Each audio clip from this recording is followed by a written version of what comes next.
हा आहे आपला स्वयंपूर्ण स्वयंपोषी स्वयंविकासी सीताफळाचा प्लॉट। हा गेली 3 वर्ष उत्पादनक्षम झालेला आहे, परंतु शेवटच्या टप्प्यात पानं खराब होऊन किंवा त्यामुळे फळ न फारसं व्यवस्थित न पिकल्यानं अगदी यशस्वीरित्या त्याचं मार्केटिंग झालेलं नाही। परंतु यावर्षी मात्र जी काही कंडिशन्स आहेत एकंदरीत पाहता, तर यावर्षी सीताफळाला चांगलं मार्केटिंग होईल आणि सीताफळ यशस्वीतेकडे वाटचाल सुरू झाली असं समजण्यासारखी परिस्थिती सध्या तर आहे। तर आपण पाहिलं ह्या झाडांवर की बरीच फळं पर प्लांट साधारणतः 20-25 फळं चांगली सेट झालेली आहेत आणि त्याला साईजसुद्धा चांगला आलेला आहे। त्यामुळं अगदी 100% नैसर्गिक पद्धतीनं सीताफळ चांगलं येतं आहे असं इथे दिसायला लागलं आहे। आता खरं तर सीताफळ 4-5व्या वर्षी चालू व्हायला पाहिजे, परंतु आता आम्हाला याला 8 वर्ष झालेले आहेत, कारण हे 3 पिकं तर आमची शेवटच्या टप्प्यात काही म्हणजे पानं खराब होऊन फळं हार्वेस्ट झाली नाहीत।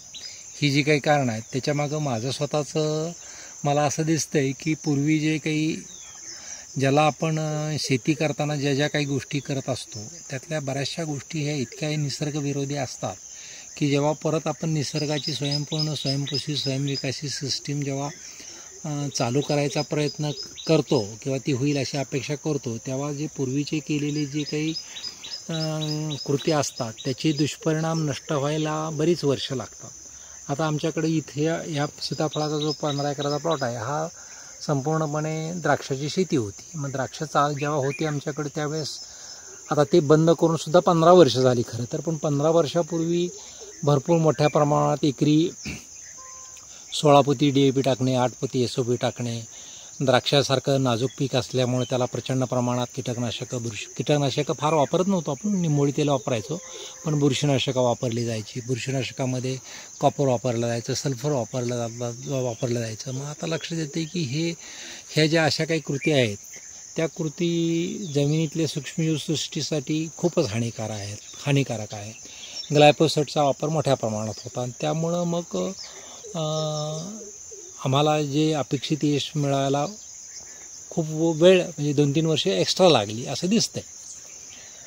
आता हे एक्स्ट्रा लागली का सीताफळाला एवढी वर्ष लागतातच असा मला सुद्धा गेल्या वर्षीपर्यंत प्रश्न पडायचा की काय बाकीच्या ठिकाणी सुद्धा सीताफळं चांगली येताना दिसत नव्हती, परंतु आता काही ठिकाणी बाकीच्या नवीन जिथे सीताफळं उगवलेत आणि त्यांची जी वाढ वगैरे बघता की संपूर्णपणे अनडिस्टर्ब्ड जर जमीन असेल तर अनडिस्टर्ब्ड जमिनीमध्ये लवकरच निसर्ग काम करतो आणि यशस्वीतेकडे आपण लवकर पोहोचू शकतो असं दिसतं आहे।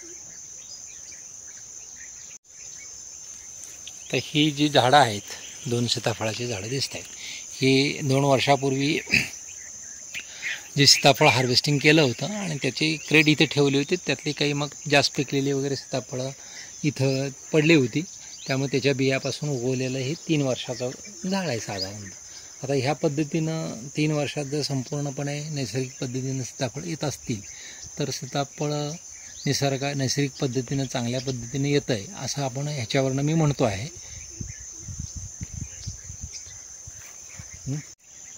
ही आणखी 3 वर्षाचं झाड आहे। आता याच्यावरचं हे सीताफळ साईज चांगली आलेली आहे आणि यावर्षी 13 मेलाच पहिला पाऊस झाला आणि आत्तापर्यंत जवळजवळ 440 मिलीमीटर पाऊस झालेला आहे। त्यामुळं पुढील महिन्यात म्हणजे ऑक्टोबरमध्ये सीताफळ यावर्षी संपूर्णपणे नैसर्गिक पद्धतीचं सीताफळ तयार होईल अशी अपेक्षा आहे।